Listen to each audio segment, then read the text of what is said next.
first 3 to 5 seconds of meeting you, in case you don't have kids, everyone you care about dies like pigs in hell.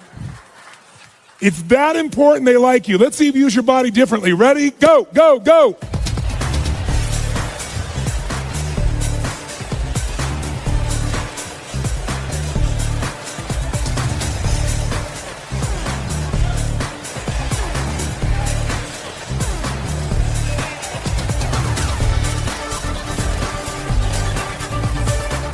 All right, did that feel better, yes or no? Yes or no? Did you use more of your body, yes or no? More of your face, yes or no? Did you breathe more full or more shallow? Did you talk louder or quieter? Did you move faster or slower? Did you hesitate or go straight for them? Did it feel good? Why? Because emotion is created by motion. If you use more of what God has given you, you will feel more. But most of us have learned to shrink how we use our bodies in the cultures we live in today. Most people's idea of exercise is fill the tub, pull the plug, and fight the current. People get injured typing today. Ooh, that hurts. Scary. Use your body, you will feel more alive. And the same thing is true with these couples. Now, was that the best greeting you're capable of giving another human being? Yes or no? Some of you are saying yes, most of you are saying no. Let's review the exercise. I said if you don't give your best, everyone you care about dies like pigs in hell. And you still didn't give your best? We need to talk.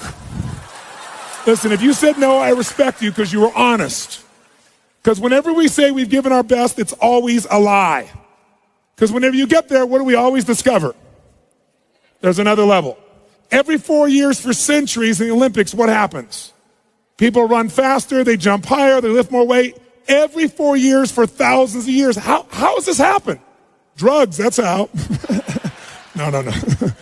No, that was just a recent thing. The point of the matter is, whenever you get to where you think your best is, it opens up another possibility. And this is what couples have to see. They think they've already had their best days in the beginning. And some of us have been guilty of encouraging or agreeing with that.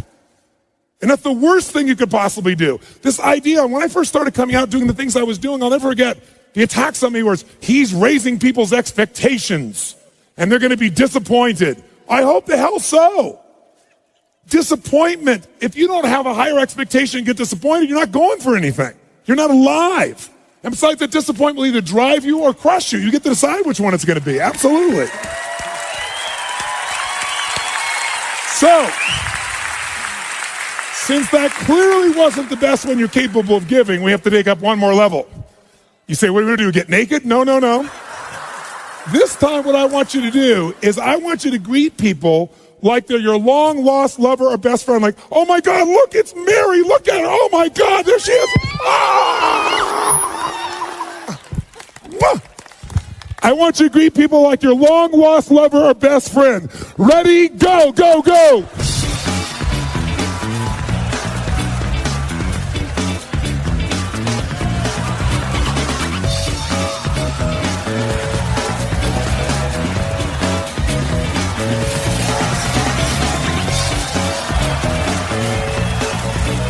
Did that feel better, yes or no? Yes or no? Did you use more of your body or less of your body? More of the muscles in your face or less? Did you breathe more air in or were you more shallow? Yes. Did you talk faster or slower? Did you hesitate or go straight for them? Did you talk louder or quieter? Did you touch them? Oh yeah. Did it feel good? Why? Because I told you to. Very good, sir. Thank you very much. Because emotion is created by... That's right. Now, most people get in a relationship because they're after some emotion, not another job. True or false? And for most people, it becomes a job. And then many people encourage them to stay with the job, which is a nice thing. But wouldn't it be nicer to have them enjoy the job and not have it feel like a job? And the only way to do that is we've got to rejuvenate the individual. There's nothing worse, nothing on earth, than two emotionally unfit people put together. Because what is a relationship's purpose? Why do we get in relationships? Someone tell me.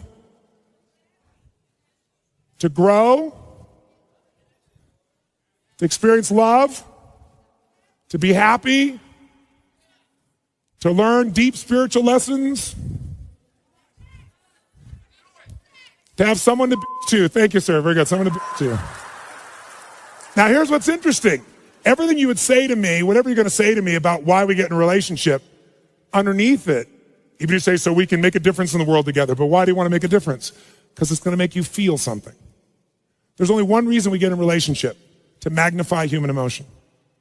That's it. That's God's gift. How many of you, when you're excited about something, first thing you think about is who you want to tell or share it with? How many of you relate to this in some way? Say, I. So some people use a friend, but the intimate relationship, if it's not only safe, but there's real love and passion there, there's no greater place. If there's trust, if there's respect, there's no greater place for this. But the challenge, of course, is most people don't have it at that level. And one of the reasons, again, is there's not that emotional fitness. Here's what you got to know. People feel they find their center of gravity and then they blame their partner. And here's what I mean by this. When 911 happened, I'll never forget, I had this experience. I was in Hawaii. I was doing a program there for a couple thousand people from 45 countries. We were translating 4 languages simultaneously. It was a 10-day program I used to do that was full tilt from 8 in the morning to midnight. I mean, you had people from all over the world, real leaders. And I just said, living. When do people really begin to live? When they face death. If they face death and they look it in the eye and decide to live, they really start to live. And I said, what would your life be like if in the next 10 days you knew you couldn't get off this island and these are the last 10 days of your life? What would you do different? Who would you call? What would you say? What truth would you tell? What feelings would you share? And I went on with us for like 15 minutes. That night, 911 happened. At 3 o'clock in the morning, they called me to tell me the buildings had just dropped. And we had 200 people from New York there, because I have a lot of people in the financial district that are my clients. And there were at least 45 people we knew immediately that had lost their entire company, all their friends, family, their husbands, their wives, instantaneously. 3 o'clock in the morning, you go outside, and it was pandemonium, because you got people from all these cultures. Every religion was represented in the room. And so outside, there were people that were crying uncontrollably because they knew the end times were here. There were people out there that were fighting because some people were celebrating. I mean, it was brutal. No one thought I'd get everybody in the room. I got them in the room, and I said, today is about emotional mastery. That was the scheduled portion of that day it was supposed to be. I said, and this is the real test. And so we brought people together, and I got people to express to me and tell each other, at the moment that 911 happened, what did they focus on? Because these are 3 decisions that shape your life. Number 1, what are you going to focus on? Right now while I'm talking, you're making a decision what to focus on, and it's what shapes your life. It shapes every relationship. It shapes your entire destiny. Are you focused on what this is going to mean to your life? Are you focusing on who the hell is he to tell me that? Are you focusing on the smell of your neighbor after that jumping up and down? Whatever you focus on, you feel, don't you? Even if it's not true, you feel it. So focus is the first decision we make. Second decision is, what does this mean? Is this the end or the beginning? If you think it's the end in a relationship, you're going to behave very differently than if you think it's the beginning. Is God punishing me with this? Is God teasing me? Is God challenging me? Is this God's reward? One shift in meaning instantaneously changes your emotion, and your emotion is your life. And then the third decision we make every moment is, what are we going to do? Pull back, go forward, give up, sit down, stand up, make it happen. So I ask people, what'd you focus on? What did it mean? What'd you decide to do? And people stand and share this. And afterwards, one woman raised her hand, and she was from New York, and she said, you know, last night after your talk, she said, my boyfriend had asked me to marry him. And I told him no, because my previous fiance had been murdered and killed, kidnapped and killed. And she said, I'm not over that. And he said, well, you go to that stupid seminar, then it's over between us. And she said, then fine, it's over. And she said, then when you said that first night, I got chills. So I called him last night at midnight to leave a message to tell him how much I love him, that I want to marry him. And she said, he called me back at 3 o'clock this morning. She said, but I didn't get the message, but I have it here. And he was at the top of the World Trade Centers where he worked. And she actually has his voice. She was on Larry King later on sharing this. And he plays this thing on, and he says, honey, I can't tell you what it means to me to get your message and to know that you love me. You can't imagine how much I treasure it. And he said, unfortunately, I have bad news. He said, I don't know what's happened, but the whole building's on fire. And he said, I'm not going to get out. And he said, so I just want you to know, he said, that I love you so much and that you've touched my heart and my soul so much. And if there's only one thing I could say to you is, you must be asking why God would do this to you twice with two different men. He said, I don't know, but maybe it's a lesson, honey, that whatever you do every day of your life, love and don't ever hold it back again. Don't hold back love. Don't hold back anything. Love every day you've got. I love you. And he hung up. Everyone in the room is crying uncontrollably. And then the first man who stands up is a man from Pakistan. He says, I just want to say I'd like to hold your hand and say that I feel sorry for you and cry with you, but frankly, I'm from Pakistan. I'm a Muslim. This is retribution. It was like a war broke out in the room. And so I brought him on stage, and I brought a man on stage who was an Israeli man who truly was, to say the least, more than upset with this man. He has family in the occupied territories. He worked in the Twin Towers, so if he'd been there that day, he'd been dead if he wasn't at the seminar. And we merged these people. But the biggest lesson I got, and they became friends, and they worked together for peace, and it's been, 5 years, whatever it's been now, 6 years. The bottom line, though, is this. I noticed something that day. Angry people got angry. Sad people got sad. Worried people worried.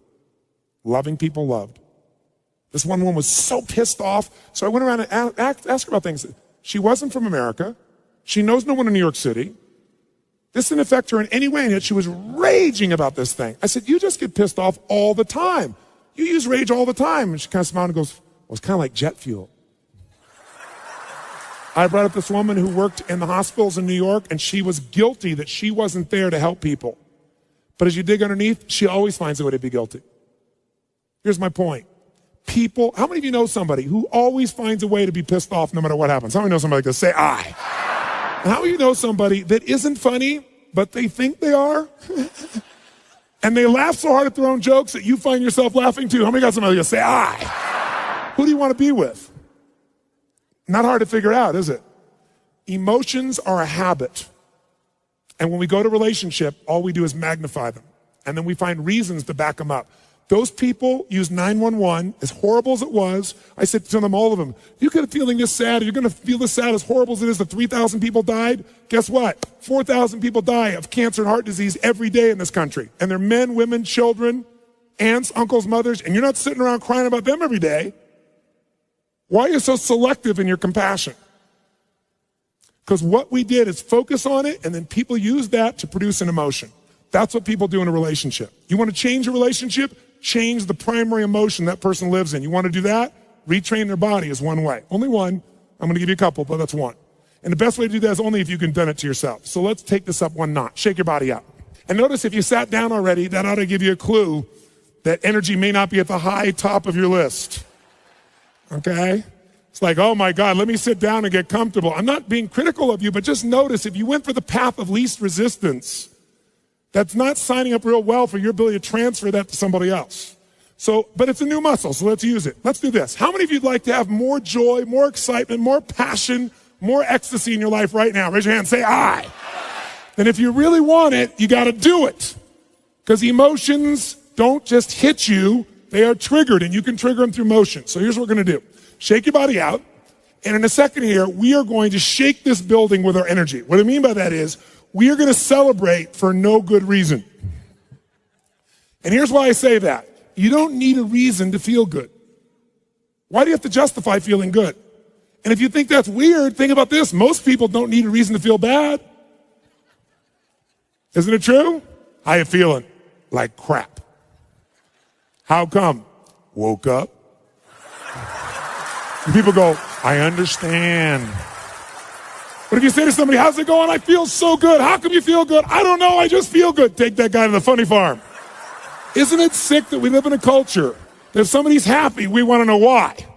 But if they're sad, we understand.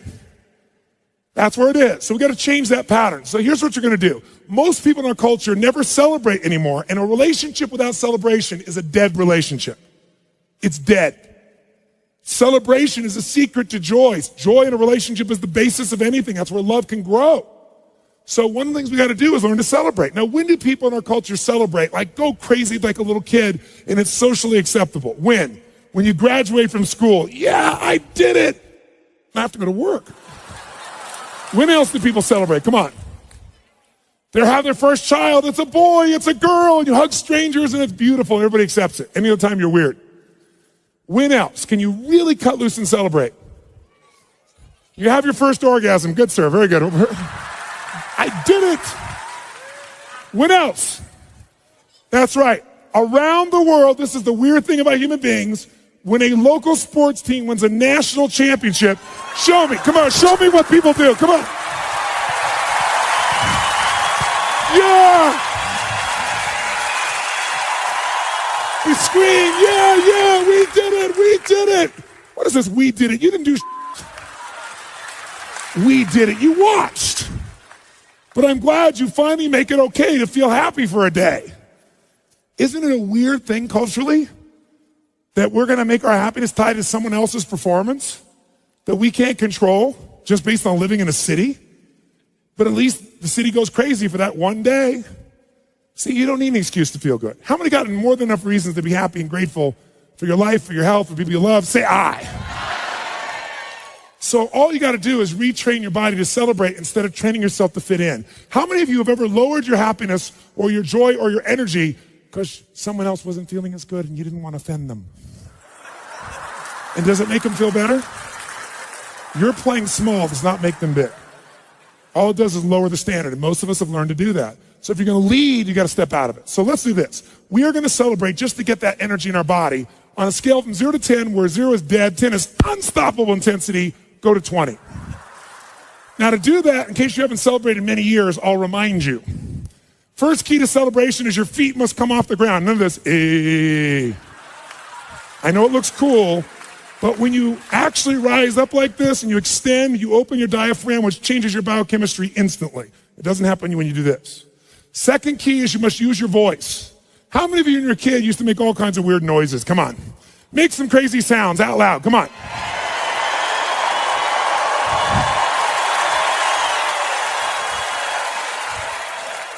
I got a question for you. How many of you in this room love to sing when no one's around? You're in your car, you're singing, you're rocking. You get to the stoplight, you're still singing, rocking. You look over, the person in the car next to you is staring at you like this. What do? You quickly pick up your cell phone, act like you've been talking to someone. Why do we sing even though we don't sound good? Why do we like it?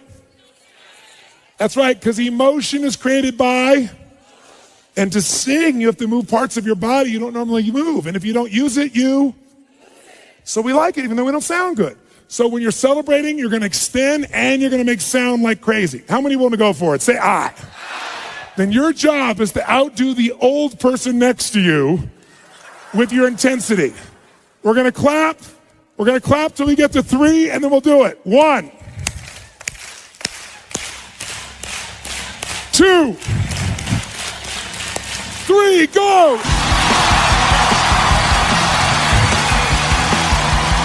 That's it!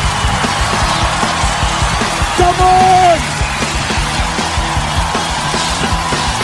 Come on! Use your voice!